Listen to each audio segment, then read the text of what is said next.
કેજીમાં ભણતી હોય કે કોલેજમાં, કુમારિકા હોય કે કન્યા, દીકરી તો સદાય દીકરી જ રહે છે. મા બાપ માટે બાળપણમાં બિંદાસ દીકરી ભલે બાપ સામું બોલતી હોય, પીરા હારે બાથો બાથ આવતી હોય, શેરીમાં છીપરા ઉડાડતી હોય, પરંતુ જ્યારે તે યુવાન થાય છે ત્યારે જ ગંભીરતા ધારણ કરી લે છે.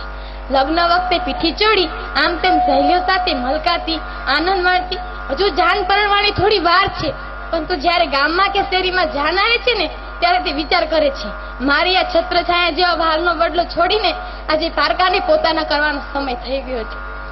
પિયરના તમામ ધંધારણાને પોતાના હૃદયના ખૂણામાં દબાવી દે છે.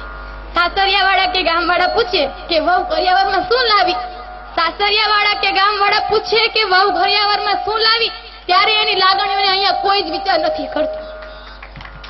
સાસરિયામાં આવતી દીકરી પોતાના બાપના ઘેરથી શું લાવી એના કરતા બધું મૂકીને આવી છે. આનો જ્યારે વિચાર કરશે ને સમાજ, ત્યારે જ તેના સંસારમાં સુગંધ આવશે. આનો જ્યારે સમાજ વિચાર કરશે ત્યારે જ તેના સંસારમાં સુગંધ આવશે. નવી વહુનું સાસરિયામાં આવું તે નવા બાળકના જન્મ થવા જેવું છે. અત્યાર સુધી પિતાના ઘરે હતી એટલે કાંઈ ચિંતા ન હતી, પરંતુ હવે ઘરમાં આવતા ત્યારે ચાલતા શીખવું પડે છે. જો સાસુ સસરા કે પરિવારના સભ્યો આવો વિચાર કરે તો દીકરીના જન્મ થયા બાદ પિતાને ત્રીજી અશ્રુભીની આંખ મળે છે, જેના હૃદયમાં હંમેશા છુપાયેલી રહે છે. પ્રકૃતિએ પુરુષને રડવા માટે આ ત્રીજી ગોપની આંખ આપી છે, જેના હૃદયમાં હંમેશા છુપાયેલી રહે છે. અને દીકરીની વિદાય વખતે સાંભળજો તમે બધાય, દીકરીની વિદાય વખતે ચોધારા સુડે રડતો બાપ કેવો રૂડો લાગે છે. દીકરીની વિદાય વખતે આ ત્રીજી અશ્રુભીની આંખ જ્યારે ચોધારા સુડે રડે છે ને ત્યારે દીકરીની વિદાય આપતો બાપ કેવો રૂડો લાગે છે. ઘરમાં જુઓ તો સંતાનો માટે પિતાનો ચહેરો એક આદર્શ, એક વિશ્વાસ, એક આદર્શ બની જાય છે. જ્યારે પિતાની ચહેરાની રેખાઓ દીકરી માટે લક્ષ્મણ રેખાઓ બની જાય છે. પિતાનો ચહેરો ઓળખવામાં દીકરી જેટલી બીજી કોઈ વ્યક્તિ હોશિયાર નથી.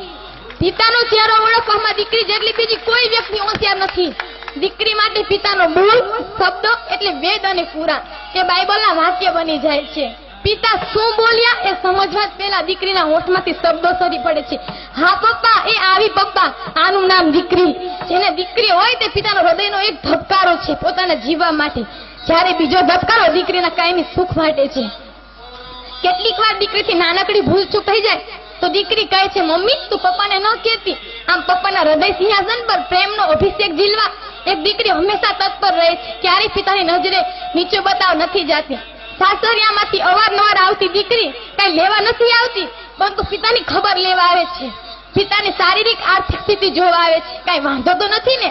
આમ અવારનવાર આવી ઘરના સભ્યોને સૂચના પણ દેતી જાય છે, મમ્મી તું પપ્પાને આદુવાળી ચા આપજે, એમને કફ રહે છે, માટે ભાભી તમે પપ્પાને ગરમ પાણી કરી આપજો. ભૈલા તું મમ્મીનું ધ્યાન રાખજે, હું તો અહીંયા નથી પણ તારા વિશ્વાસે જાઉં છું. આમ દિવસના 1000 કામ વચ્ચે પણ દીકરી પોતાના પિયરનો અને પરિવારનો ખ્યાલ રાખે છે. છેલ્લે ઈશ્વરની એટલી પ્રાર્થના છે કે કોઈ પણ દીકરીને એના પિતાથી એટલી બધી દૂર ન મોકલતા કે શિયાળાની કાતિલ ઠંડી હોય, ચોમાસાની મેઘલી રાત હોય, કોઈ પણ દીકરી પોતાના હાથમાં એક ચમચી પાણી પણ પીવડાવી ન શકે.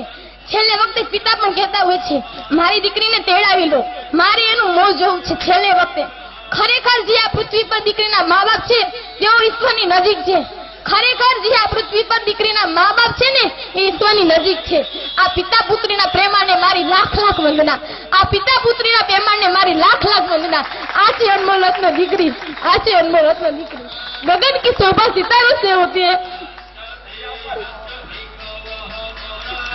गगन की शोभा सितारों से होती है, नदी की शोभा किनारों से होती है, पुष्प की शोभा सुवासों से होती है, जीवन की शोभा अच्छे कार्यों से होती है. દીકરી તુલસીનો ક્યારો છે, નથી કે સાપનો ભાર. મારે એટલી વિનંતી છે કે દીકરી તમે તમારા પ્રત્યે માન આપો. દીકરી હોય તો 2 કુળને તારશે, જ્યારે દીકરો હોય તો 1 કુળને તારશે. અસ્ત. જય